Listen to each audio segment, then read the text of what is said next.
হুসাইন একবার বিশ্বনবীরে প্রশ্ন করলেন, নানা মানিল আমজাদ ইলাল্লাহ, বলেন তো নানা আল্লাহর কাছে কে বেশি দামি, আপনি নাকি আমি? বিশ্বনবী বললেন, হুসাইন আনাল আমজাদ, আমি বেশি দামি। হুসাইন বলল, নানা জি আমি মানি না, আনা লা ওয়াফিক, আমি মানি না নানা।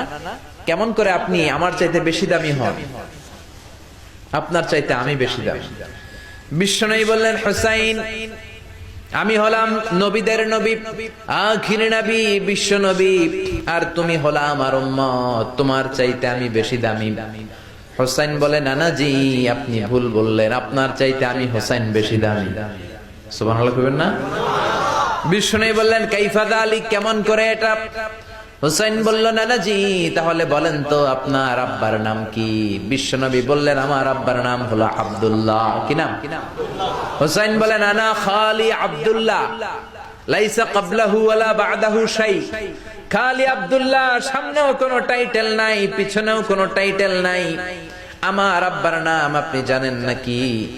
আমার আব্বা হলো শেরে খোদা, দুনিয়ার সব কাফির মুশরিকদের জন্য আল্লাহ আমার আব্বারে বাগ বানিয়ে পাঠিয়েছে। আমার আব্বা সাধারণ কোনো মানুষ নয়, বিশ্বনবীর মেয়ের জামাই। আল্লাহু আকবার।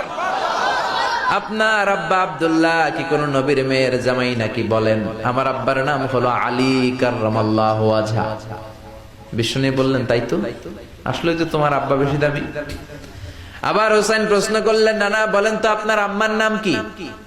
কি নাম বিশ্বনবীর মায়ের? তোরা দেখে যা আমিনা মায়ের কোলে, মধু পূর্ণিমারি সেথা চাঁদ দোলে, যেন উষার কোলে রাঙা রবি দোলে। তোরা দেখে যা আমিনা মায়ের কোলে, কুল মখলুকে আজি ধ্বনি ওঠে কে এলোই, কালিমা শাহাদাতের বাণী ঠোঁটে কে এলোই, পড়ে দুরুদ ফেরেশতা বেহেশতের দুয়ার খোলে। তোরা দেখে যা আমিনা মায়ের কোলে। আল্লাহু আকবার। বিশ্বনবী বললেন, আমার মায়ের নাম আমিনা।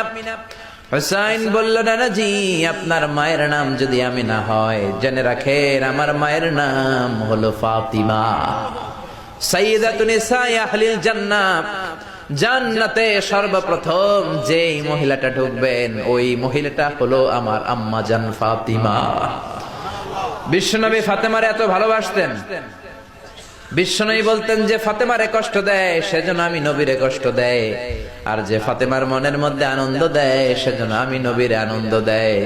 বিশ্বনবী কোন সফরে গেলে সবার শেষে ফাতেমার সাথে দেখা করে বের হতেন, আবার সফর শেষ করে বাড়িতে আসার সময় সবার প্রথম ফাতেমার সাথে দেখা করতেন। ও নানা বলেন তো তাহলে কে দামি, আপনার আম্মা আমেনা নাকি আমার মা ফাতিমা? বিশ্বনবী আর কোনো কথা বলে না। হুসাইন একের পর এক প্রশ্ন বানে নানাকে জর্জরিত করছে। নানা এবার বলেন তো আপনার নানির নাম কি?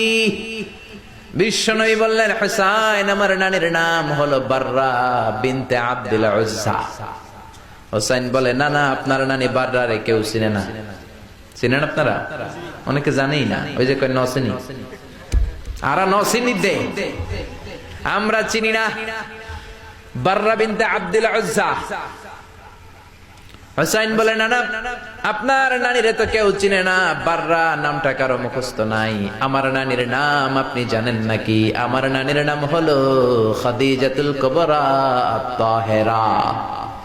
একটা মহিলাকে আরশের উপর থেকে আল্লাহ সালাম জানিয়েছেন, ওই মহিলাটাই আমার নানি খাদিজা। বিশ্বনবী খাদিজার এত ভালোবাসতেন, বিশ্বনবী বলতেন, আল্লাহ কিয়ামতের দিন যখন কেউ কাউরে চিনবে না, ওই কঠিন দিনে আমি যেন আমার প্রাণের খাদিজারে ভুলে না যাই। খাদিজা ইন্তেকালের পরে বিশ্বনবী নিজ হাতে দাফন কাফন করলেন, কবরের সামনে দাঁড়িয়ে দোয়া করলেন। দোয়ার পরে সব সাহাবীরা ঘরে ফিরে যায়। আবু বকর বললেন, নবী চলেন ঘরে ফিরে যাই, দাফন শেষ, কাফন শেষ, দোয়াও শেষ। বিশ্বনবী বললেন, না আবু বকর আমি যাব না, তুমি যাও, আমি কবরের সামনে দাঁড়িয়ে থাকবো। যেই মহিলাটাকে এই কবরের মধ্যে আমি শোয়ালাম রে আবু বকর, এই মহিলাটা সাধারণ কোন মহিলা নয়, আমার বিপদের দিনের সঙ্গিনী খাদিজা। মক্কায় এই মহিলাটাই আমার হাতে প্রথমে কালিমা পড়ে ইসলাম ধর্ম গ্রহণ করেছে। মক্কায় কেউ যখন আমারে সাহায্য করে নাই, তখন আমার খাদিজা আমারে ভুলে নাই। কেউ যখন আমারে শেল্টার দেয় নাই, সাহায্য করে নাই, খাদিজা আমারে সাহায্য করেছে। মক্কার লোকেরা 3 বছর শিয়াবে আবি তালেবে আমার জেলের মধ্যে রেখেছিল। আমার কলিজার টুকরা বিবি খাদিজা ওই জেলখানার ভিতরে আমার সাথে ছিল। আবু বকর, তোমার মনে চাই তুমি ঘরে ফিরে যাও, আমি এখানে দাঁড়িয়ে থাকবো। আমি দাঁড়িয়ে দাঁড়িয়ে খাদিজার কবরের 3টা প্রশ্নের জবাব আমি বিশ্বনবী নিজে দিয়ে তারপরে ঘরে ফিরে যাব রে আবু বকর।